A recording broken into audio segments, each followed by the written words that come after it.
Where do I go? What am I supposed to do now?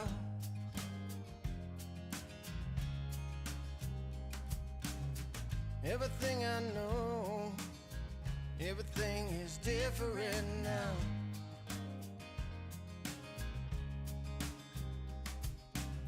Someone please explain. Someone please explain to me how.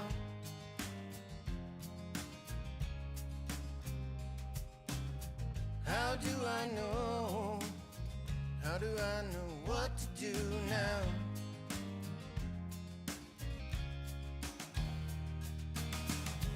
You are supposed to show me everything I need to know, and you are supposed to lead me where it is I'm supposed to go. And I thought I knew before, but then I found myself all spun around. Sit alone there in silence, I listen for a sound.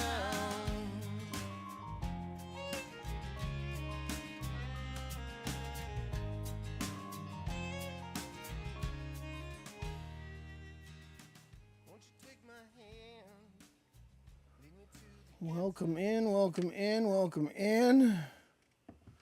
We're only 8 minutes late. That's not too bad. No. Hi Blue. It's Blue, everybody. It's Marsden, everybody.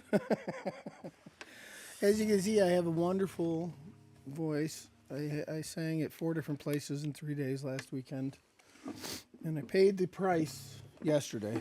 So My wonderful voice is genetic and bad decisions. right, this is why we love him, because this is why I love him, because he makes me laugh. That is a great answer. Welcome in. Thank you for being my guest. Thank you for having me. Now, we've recently rebranded the concept into, it is now called the Songwritings Lounge. So like the teacher's lounge when you were in school. Oh, wait, my phone's still making noise. Yeah, you still got music playing. There we go. And yes, so it will be the Songwriters Lounge, and starting this week, old episodes are gradually being re-edited and put on Fox Valley TV.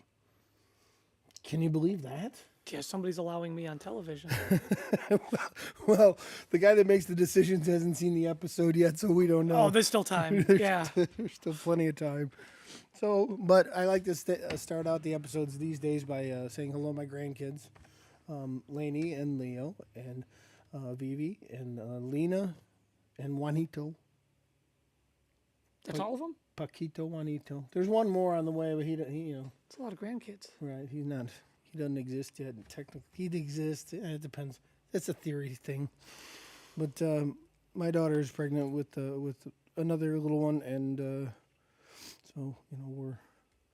It's always exciting. We're very blessed, right? So anyway, but Paquito, Juanito, little Juan. We got a guy I work with. His name is Juanito. He's about 400 pounds. Is he? Yeah. You should call him Paquito Juanito and see what he I'm says. going to tomorrow, actually. I once watched this guy pick up a four-wheeler and slam it into the back of one of those, like, utility carts, like it was a sack of potatoes. Juanito. Juanito. My son-in-law's name is Juan, yes. And so is my grandson. So anyways, welcome to them. Thank you. Now, you and I met, and this is the last time I will apologize. It's going to drive me crazy all day, but my voice sounds ridiculous. I know. You and I met, I think the first time was at the Preservation open mic. Yes. And then since then, we pretty much ran into each other, I don't know, twice a week for several months. Something like that? Something like that. Yeah. Right? And then you were having a problem with the guitar, and I offered to fix it, and then continued to laugh at your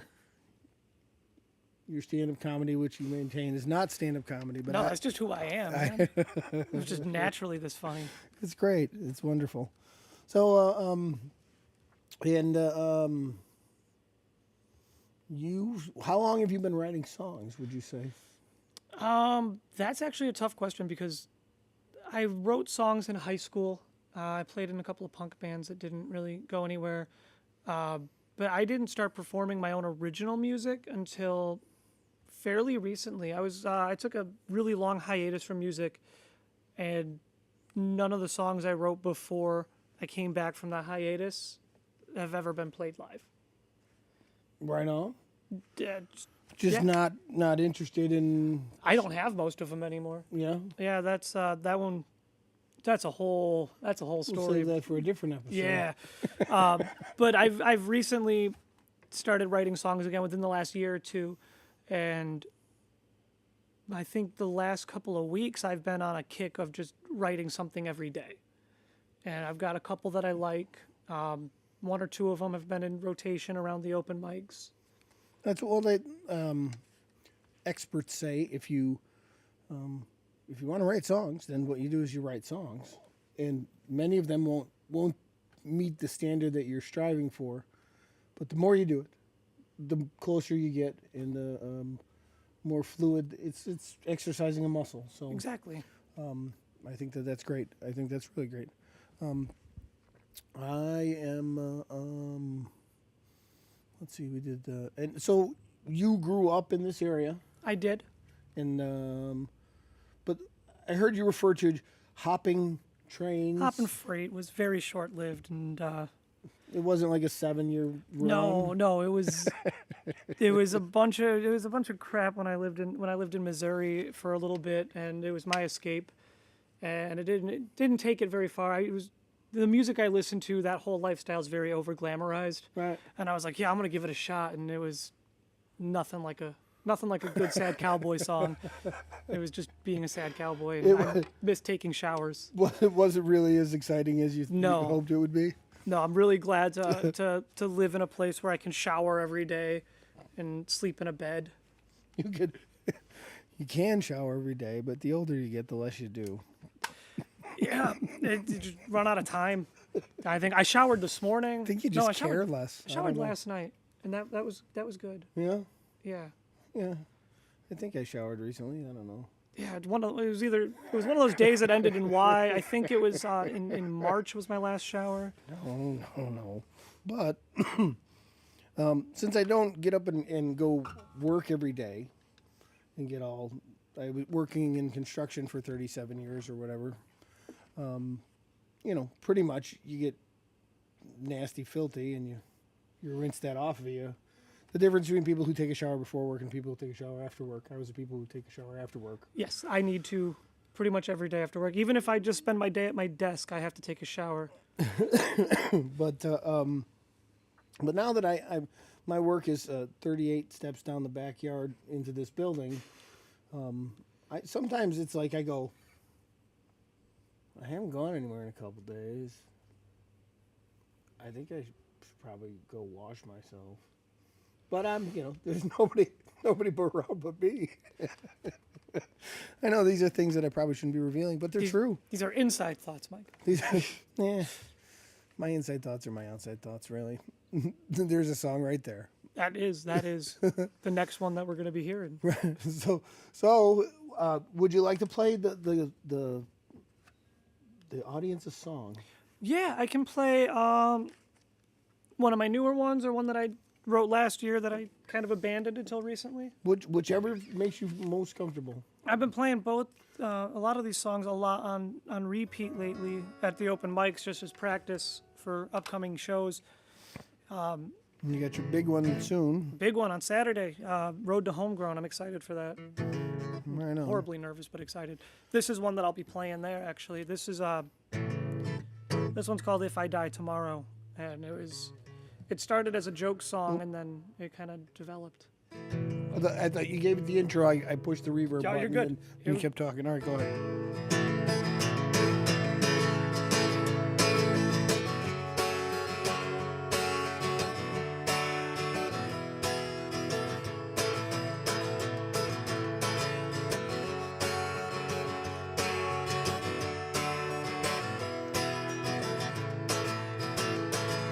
If I die tomorrow, give my guitar to my son. Avoid all the sorrow, play only happy songs. If I die tonight, tell my lover how I miss her. It's not goodbye, just see you right. I'll watch over you in everything you do. So much to live for, far too much to lose. Guess I did the only thing that I knew how to do. I don't walk hand in hand with no holy Lord. Oh, the devil waits at my door. I don't walk hand in hand with no holy Lord. Oh, the devil waits at my door.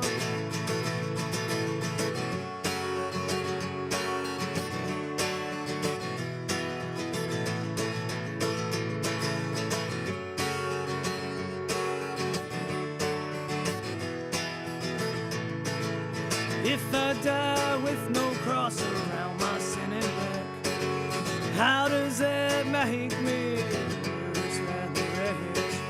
When these drugs finally claim my wretched soul, bury me with nothing, will you sing wild horses as you seal my tomb, leaving me to rot here just a dirty spoon? I don't walk hand in hand with no Holy Ghost. Oh, the devil waits at my door. I don't walk these holy lands, old golden roads. Oh, the devil who waits to call me home.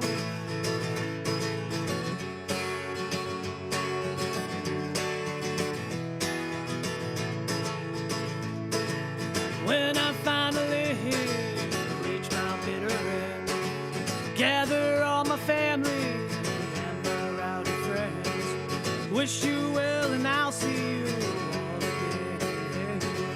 I don't walk hand in hand with no Holy Ghost. Oh, the devil waits at my door. I don't walk these holy lands, old golden roads. Oh, the devil waits to call me home. So weird hearing myself. I'm getting used to that still. That's a different. It's like when you're not used to hearing yourself that well, and that's what happens when people come to record and they're not used to recording. There's a number of people who, especially the ones who play live a lot, and then they go try to record. Man, does it mess them up? Oh, yeah. I've had people like where you're using a high-end microphone that like you can hear all the nuance of the voice, and they're like, I don't like this, and you literally substitute it with, you have them sing into a 58 like a regular stage mic, and have the good mic next to it, so all they're hearing is the 58 and low, and then they sing naturally because that's how they're used to hearing it, but you're still catching it with the good one, so then later. You can there's all these little engineering tricks. You have to like trick their mind too. I mean, I use a Super 55 at home, and I've got it dialed in just the way I like it. Right. And second I'm singing into something that's not my mic, it's like, how do I do this again? Right on. That sounded great. Thank you. While you were playing that, the thing that you have on the end of there, is there a significance? So You've had it for a while. this is a different one. I've had a few iterations. Okay. So I've been a big Elvis Costello fan my whole life. Okay. So I got a Jazz Master in high school, and I played the snot out of it. It's my favorite electric guitar. And I saw a dude at a punk show playing a Jazz Master, and I was like, maybe I can do punk rock on a Jazz Master. He had this dumb Dreamcatcher hanging from it. And I was like, okay, I got to do that. And my acoustic at the time was an Epiphone Dove that my dad bought me. And that was my go-to acoustic for years, up until very recently, actually. And I always had a Dreamcatcher hanging from it. Right on. And then when I bought my Martin D16, I put the Dreamcatcher on that. And the Dreamcatcher that was on the D16, all the feathers fell off over the years, and it looked ratty. So I made a new one. And when my D16 finally died, so did the Dreamcatcher. So this one is actually an amalgamation of the original Dreamcatcher I had on my guitars and parts from the new one. Because I bought a big Dreamcatcher that was on the wall, and I ripped part of it off to hang on the guitar. And then, so this came off of that original Dreamcatcher, and then everything else is just kind of little skulls on it. I don't know. But the significance is just you kind of adopted your own. You took pieces of that guy and piece of that guy Yeah. and the jam master, and you made your own thing. I like And it. it's when I play on stage, whatever guitar I'm playing on stage, I try to remember to switch that to it. It's just kind of like it's dumb, but I like it. It's not dumb if you like it. Oh, Screw everybody. That's the the overarching motto. I say, screw everyone. I don't say that usually. no, I don't think I've ever heard you actually say that. And I've heard you talk a lot. Right. Boy, do I sound horrible today. On that note, usually we do. So, like, what was your first concert? What was the first concert you ever went to? Probably like Toby Keith at the DuPage County Fair. That's a good one. Honestly, it was probably Toby Keith. I mean, I've seen as a young child. I saw. Arlo Guthrie. I saw Alabama at the DuPage County Fair, 1980. Yeah, I wasn't even born. I saw Arlo Guthrie. That's a good one. I said that was one of my earlier ones. That it was probably a tie between Toby Keith or Arlo. Right on. All right, so usually at this point I play a song, so here's my song. Thank you. Oh, it was Because I great. can't really Beautiful. sing today, and I was considering trying to think of like there's a couple of instrumental things that I do.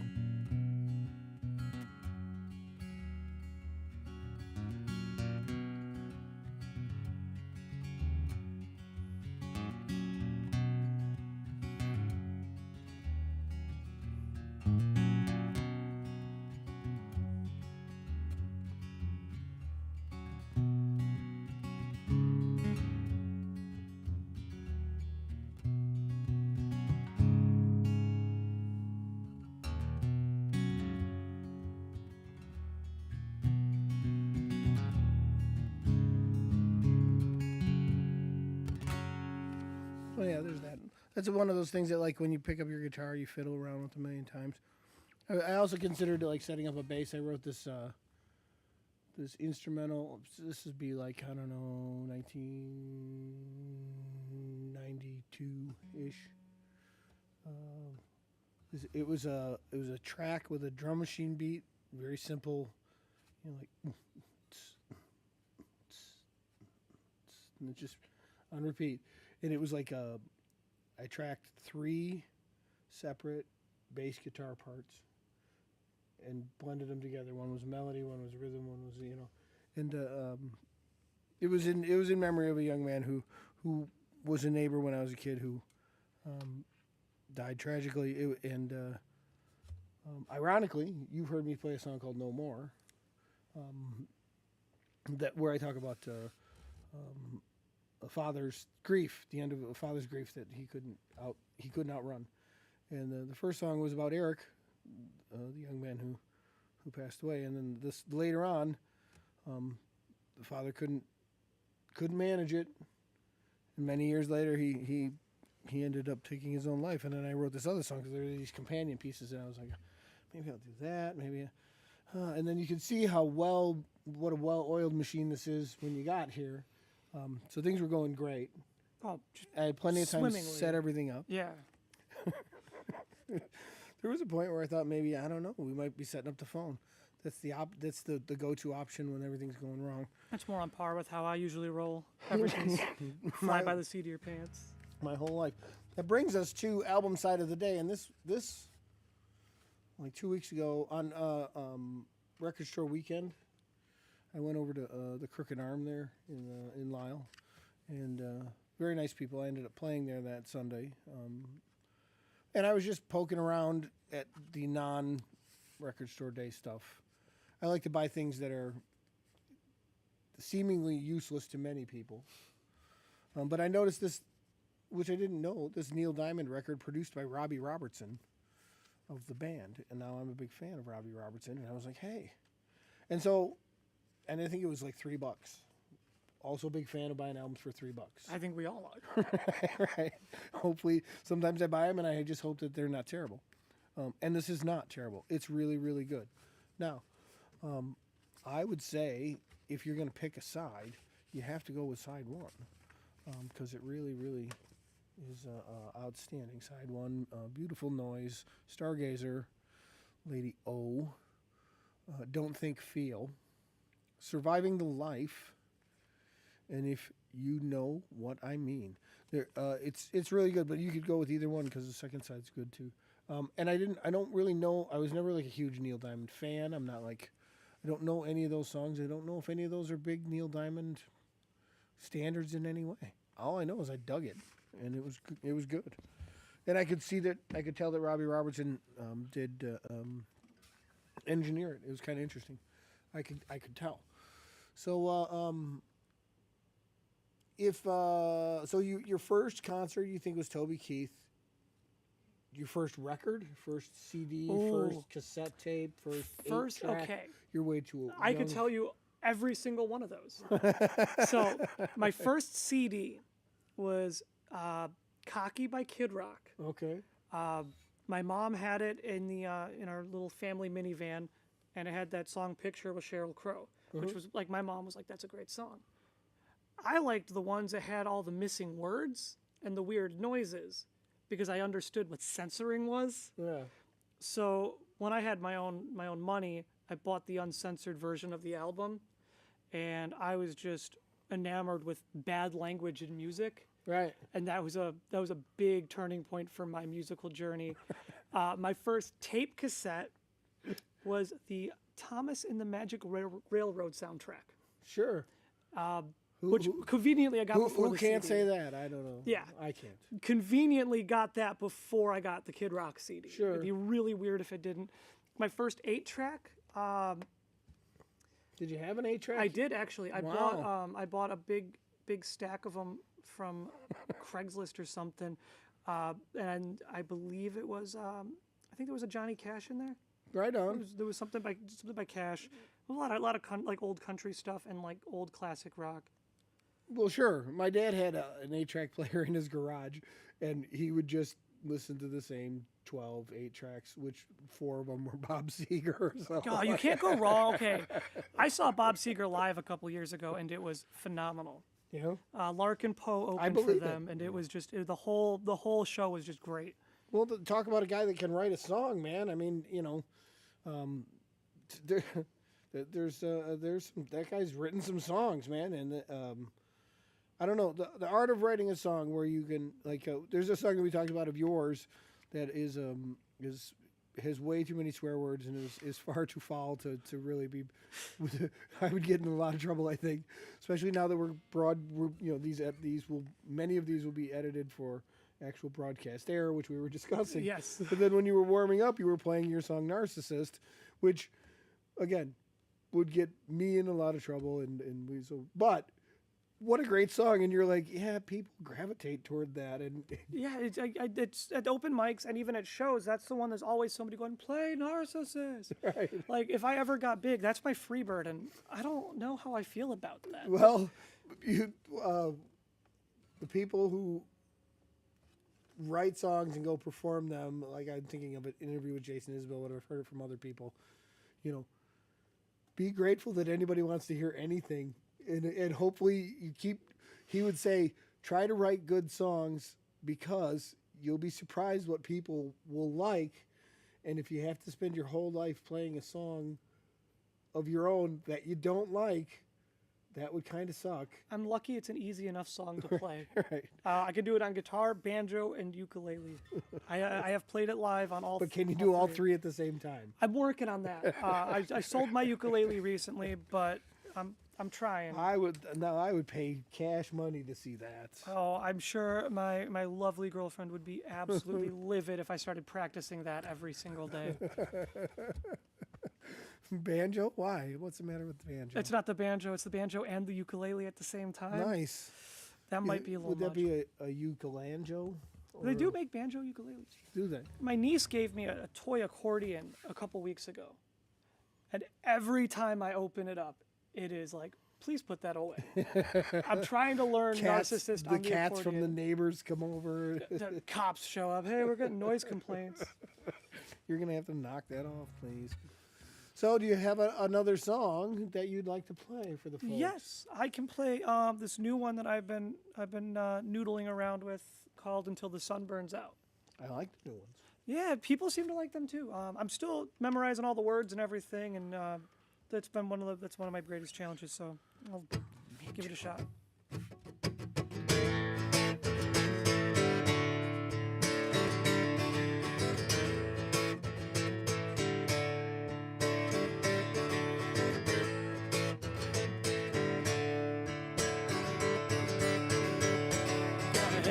Pack of smokes and a heart full of doubt. I'll be holding on till the sun burns out. I'm chasing down ghosts, I'm breaking old chains. Wash off the dirt in the driving rain. I lost you once, but I'm finding my way through the ashes and the rust. If it takes all my years, I'll be coming back home. I'll be coming right back home.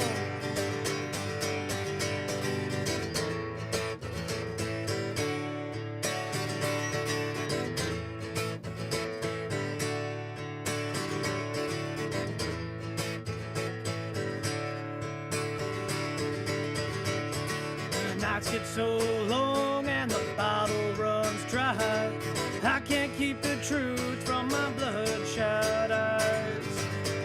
I'm calling your name, but it's lost in the wind. You won't hear me if I break again. I lost you once, but I'm finding my way through the ashes and the rust. If it takes all my years, I'll be coming back home. I'll be coming right back home.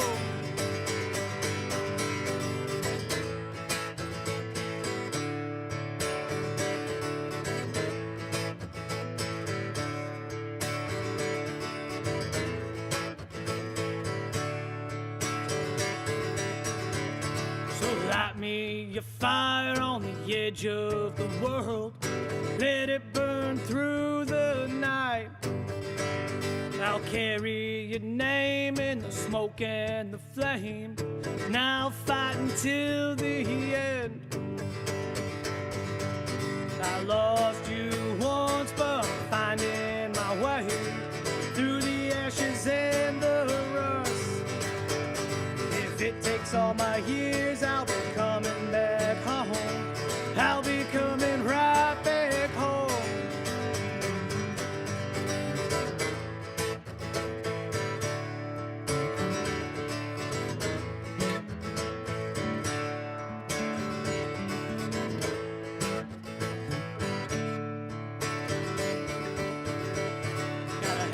Pack of smokes and a heart full of doubt. I'll be holding on till the sun burns out. That one's a little fun.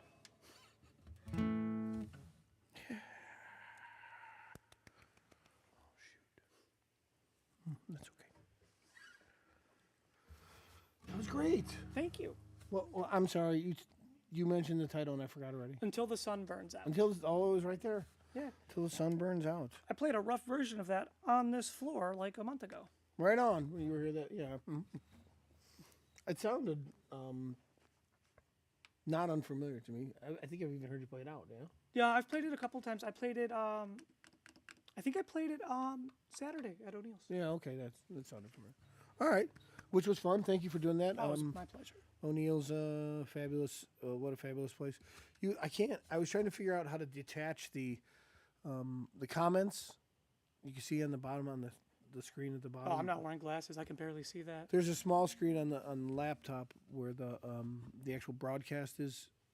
You can see the broadcast, and clearly people are commenting, which never happens. Hopefully they're saying nice things. Well, I don't know, and I can't see from here which button it is because I can actually detach it and I can pull it up to one of the bigger screens. But then at the break, I would shut the whole thing off. Yeah, I launched that link out to a lot of my amigos But There's a bunch of people watching, but I just thought it was funny because I almost never get comments. Sometimes I get 1, 2, or 3, and so much so that I'm not even used to looking at it. Like people who are good at this whole process are constantly keeping track and commenting on the comments, and I clearly suck at it because I put it so far away that A, we can't read it. B, I don't know what button it is to even move it. I mean, I could always just pull the stream up on my phone. And Well, be I like, think "Yeah, it's what funny. do these people say?" I think it's funny that you've created a firestorm. Look at all those people. I'm hoping it's good. But I'm sure it's wonderful. I think that one says, "Blue, you owe me $10." Yeah, I can't read those comments. I want my $10. All right, so excuse me. I apologize. I'm really struggling. I have a gig on Friday that I'm really hoping that I can sing by. So yeah, fingers crossed. I'm not gonna cancel unless I absolutely have to, because I really don't want to. But What are you playing at on Friday? Global View Brewing. Oh shoot, I should have it. I don't have it listed up there either. I'm gonna get my phone so that. But big question is, what is your why? That's the big question. Why? What is it that drives you to write songs? Do you know? Is it specific? Is it something like? Because for me, I just started writing them when I was a kid. I can remember the first time I tried to actively write a song was like in study hall, like freshman year of high school, 14 years old. I'd always listened or paid attention to different music, but never actually sat down and tried to write a rock and roll song or any kind of song. So I know that for me, like study hall, freshman year, first semester, that's for me. But why did I do it? I really don't know. Like I'm not sure what drove me to do it and what drove me to continue doing it the next 40 years. I couldn't give an exact why. I got my first guitar in second grade. Then I got my second acoustic. I mean, I've always had electric guitars, and I've always just noodled around on them. But I've always feel more comfortable with an acoustic guitar.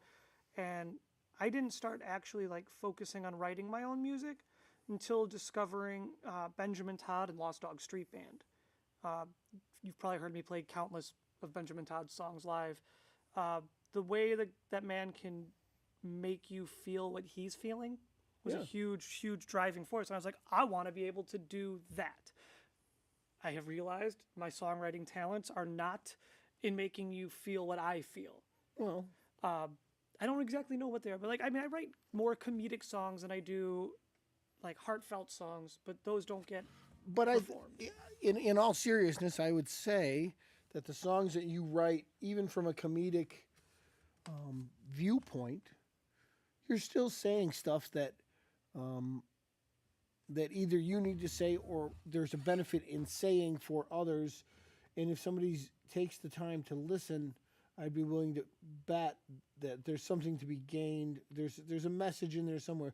The only thing you can ever do, I think, in writing is just be 100% honest about what you're trying to do. Don't try to pretend. Or I think we all, on some level, what did Paul McCartney say? Well, you take a little bit, we took a little bit of Little Richard and we took a little bit of the Everly Brothers, Paul McCartney talking. But eventually you blend it into yourself, and when you write for a while, then you realize, oh, that's just how I sound. I'm an amalgamation of all of these things. And I think that if you're not actively trying to copy something and just change it barely enough so you can't be sued, that's not authentic. If that's what you're trying to do, that's not authentic. But if you're just taking things that sound good to you because you like them, and you're using the same ideas and concepts and writing something that comes from here, that's the point. And that's why I think when people talk about AI can do a lot of things. We haven't had this conversation on here, and it's almost scary what it can do. But it's the thing that connects with people is this part, when you can put this part into it. And the thing that I don't think you give yourself enough credit for is that you're playing music from here, and that's where I connected with what you were doing and how we ultimately, it was the beginning of the friendship stuff, is just talking about guitars and whatever, but understanding that you were a dude standing up there singing from here, and that's all that I think is required. And so, there's a lot of people who think there should be something more than that, but The big thing is what you're passionate about. I wrote this song probably a year and a half ago, and it's a protest song about McDonald's getting rid of the snack wrap. right, there was Yeah. rioting in the streets. I was so passionate about the snack wrap. I haven't eaten one in years, but just like I was so I passionate really about this. thought you were going to say something serious. No, like I'm not even joking. I wrote a protest song. I know, that's what about makes the it even snack wrap. better. Maybe one of these Protest days. song about something really serious. I'm thinking, what? I don't know this one. And then I'm sorry. That's awesome. It is. It's a fun one. Maybe I might bust that one out at one of these open mics. One of these days. But that's awesome because it mattered to you. And In that moment, nothing mattered more than a McDonald's snack wrap. sure. And sometimes that's enough. That's all it takes. So that's your why is to, what would you say, to, if we had to put it in a category, to exercise your own personal demons, perhaps? In some aspects, yeah. A lot of it was I was told I couldn't.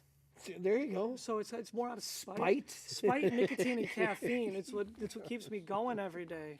Right on. Spite gets a lot of things accomplished. It does. Spite gets me moving Yeah. sometimes. I can tell you that. When I feel like yeah, I'm down with that. I mean, a couple months not drinking too. It's like I need something. Spite. Spite. Right. I know that feeling too. So so awesome. So all right. So what do you got? You mentioned the road to Homegrown again. Yes. That's That's Saturday, which is the 3rd, okay. at Crooked Arm in Lisle. Okay. I go on at 9:00. There's a ton of very talented musicians playing there, and it's a little bit of a competition. So I can be battling it out with people that I love and respect too. You're gonna what was her name? Tanya Harding. Somebody. No. I'm gonna go in there. I'm gonna give it my all, and I'm gonna pray that my friends and family come and support me for that. And I've been handing out flyers. I got some stickers made by a really good friend, and I'll be giving those out. Well, I think that go there, play your best. Sometimes you could have a great night, and like I'll tell you, this is not what you want to hear, but this may help you in a sense that like way back 1,000 years ago, you can see on the wall over by the refrigerator. There's the Ballydoyle Irish Pub open mic, and I was part of the house band there. And in the first year that they did that, they had this Pilsner Urquell donated a Stratocaster painted for a songwriting competition at the open mic. And I'm confident that none of the other participants are actually watching, so I'm going to go ahead and say this. Out of the 12 that entered and played, mine was the only like real song. Like, not that they were songs, but they were just people just kind of, one guy just got up and played 12 bar and mumbled something about Bally. It was supposed to be a song about Ballydoyle, right? And then people they just got up and played a song that they wrote, not a song, like didn't follow the directions, didn't follow whatever. So then they boiled it down to the final 3, and we all had to play it again. And so myself and another guy and this guy, well, the guy that played the blues had a whole bunch of friends there, and he just played the blues again in a different key and mumbled a bunch of crap about Ballydoyle, and then he won. but he didn't follow like it was, so I'm still bitter to this day 20 years later. So you're telling me that my Road to Homegrown show, when I go on stage at 9 o'clock, get up there, play the 12-bar blues and mumble crap about Ballydoyles, and I'm going to win? Yes, that's exactly. You got the story 100%. Yes, I will do just that. The moral of the story is don't play for the end result, play for the moment, as the old man said. And that's what I learned in that. Because ultimately 2 things happened that day. I didn't win that guitar, which I'm still mad about. And rightfully so. But I will tell you this, that for like 5 years, they used to record those open mics there. And for 5 years, the song that I recorded was played in the restaurant daily. But I didn't win the guitar, though. I know, but No. I'm not bitter. Totally, yes, I am. Yeah.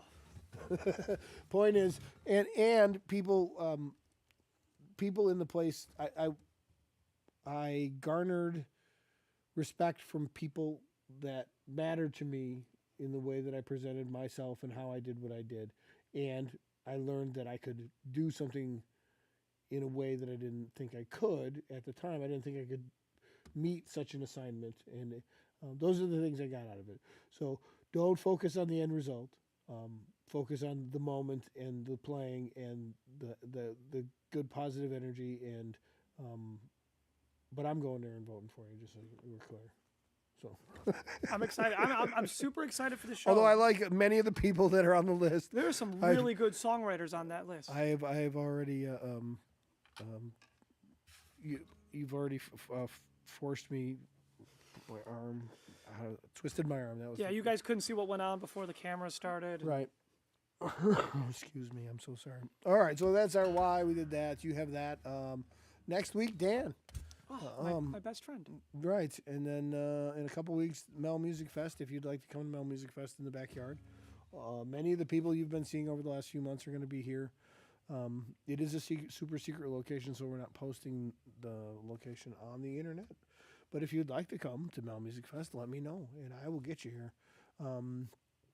And let's see, because there's going to be like 75,000 people here, I think. Yeah, Maybe 80. it won't be that secret of a location. Well, the camping and stuff, and Yeah. but something like that. We're gonna do 75, porta potties 80,000. this time, right? No, No. no. All right, Well, yeah, okay, yeah. Okay. As always, melmusic.com, MELMUZIC. You can go to the calendar, which I've pulled up, melmusic.com. It looks like this. I just made myself laugh. Sorry, that sounds ridiculous. But me laughing sounds ridiculous. I know. I'm scrolling to the calendar here. I bet there's a. Let's just go this way. Here's the calendar. The calendar says, I believe it's Global Brew Viewing, right? Global Brew Tap House in St. Charles. That is Friday. I'm also doing sound at the Roxy Thursday night for mental health. Oh, I don't have the exact name, and I don't have that on my website. If you're not doing nothing Thursday, which you are, I am playing a show. you, the proverbial you, if you're not going to support Blue, I am doing sound for a very, very good cause that has to do with mental health awareness. And then next week, on the 9th, we're doing a show together at Pollyanna in Lamont. We are. I'm also excited for that. Right. And then on the 15th is I'm playing the Songwriter Showcase at Black Dog Vinyl. I played a songwriter showcase there in January. Right. That was a lot of. You were there. I was there. Yeah, that was a lot of fun. It was great. It's a fun thing to do. So I'm looking forward to those things coming up. And let's see. That brings us to Dumb Joke of the Day, which I don't have the theme song for, and I don't know where I put the screaming goat. There's maybe 20 minutes ago I went, oh, where's the screaming goat in my head, and I actually physically flinched and looked around and knew that I don't have it present, and that bums me out. What's her name? His name is Fred. His name. I'm not good at gendering goats. Fred. It was named by the song the joke writing team, which I don't have a clever name for. I did at one time. I can't remember. But my friend Jean, who sings backup in my band, she has 3 daughters. And when I started doing the dumb joke of the day, and there wasn't very many people watching, but maybe some couple family members and a few friends, Jean would watch with their daughters, and they thought it was funny. So then they started sending me jokes, and they were like, I think there were 2 7-year-olds and a 9-year-old, or 2 9-year-olds and an 11-year-old, whatever. But there's twins and their sister, and the 3 of them started sending me jokes. But now that we have our old friend Aaron Kelly, who delivers a joke. Now, God bless Kelly. She didn't understand that Aaron delivers the joke. He doesn't actually write the joke. And she was thinking that Aaron wrote the joke. But that's not really the case. He's just the mailman that sneaks in here and delivers the joke. He's a great mailman. He is a great mailman. So, this week's week's dumb joke is, let's see. Oh, it requires your participation. You remember your line? Yeah. Okay. My girlfriend set fire to all of her outstanding bills. What's her name? Bernadette. Hello. See? You did good. You had a lot of feeling in your line too. That was great. Yeah. That was great. I gave Blue the line. I said, I'm not going to tell you the joke. I'm just going to when I prompt you, this is your line, and he played right along. So that was, and then normally I would push the screaming goat, and the screaming goat would scream, and I used to have a drum thing, but I still have a really good computer that has been rendered useless by Windows 11 updates that I can't seem to. Until I get it to a modern update, I can't interface it with the audio equipment, and so the computer with 64 gig of RAM and 6 camera inputs and all of that stuff that I have set up is rendered useless. Sounds about right. So now I'm using a laptop that can barely keep up, and it almost didn't work when we set it up today. It was doing a lot of glitching, so. But I think we got through it. It looks like it. Yeah. It looks like nothing froze or paused, and there was, boy, I can't wait to go read all those comments. 3,800 people today. That's Really? incredible. For little old me? I know. That's you might have set a record today, I think. Oh, I don't think so. I think maybe. All right. So, anyways, we'll see you next week, and yeah, that's it. Bye. See you. Bye. Wait, where's the thing? Here, can you play us out with some kind of a little? You were doing something before. Can't find my mouse.